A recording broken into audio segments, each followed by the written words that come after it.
Hello you guys, good morning. So right now mag-ano tayo, let's clean our freezer and fridge. So ano siya, ganito siya you guys. I need to organize a little bit here. At saka sa baba I need to wiping some stuff in here because it's a little bit messy. So, yan ang gawin ko. Linis tayo ng fridge. So, ilagay ko kayo dito.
Okay guys, I just done finish wiping and cleaning and organize our freezer and fridge.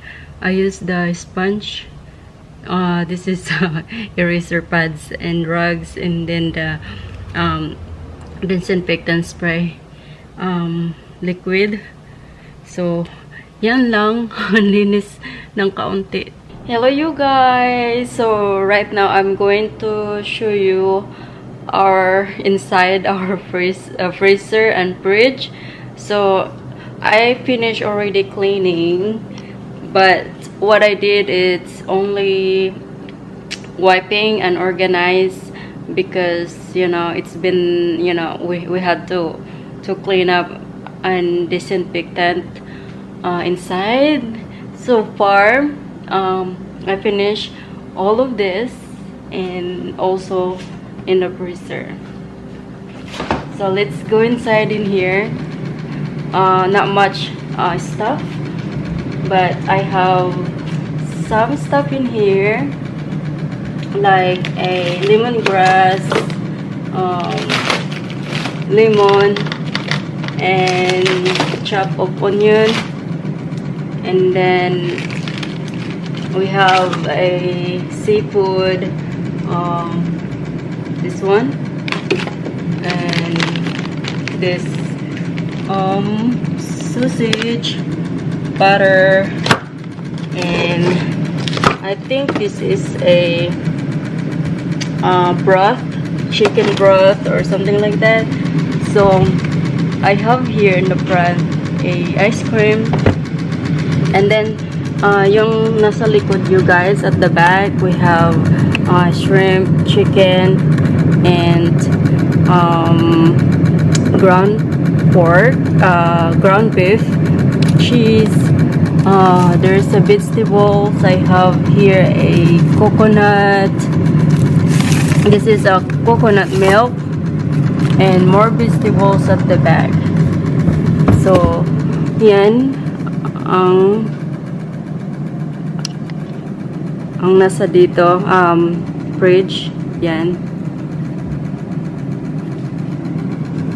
So dito naman, and here in the fridge, so I'm just wiping and organize. So yan lang, pagkita ko lang yan guys.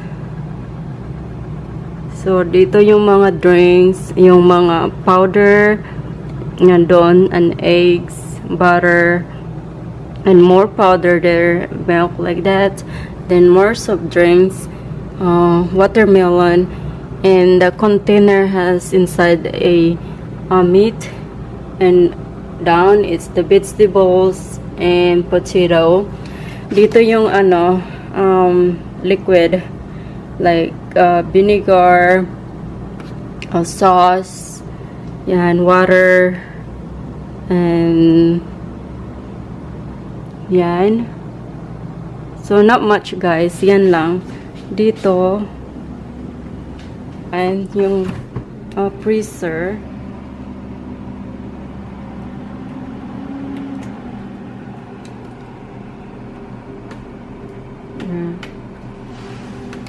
I was wiping this off.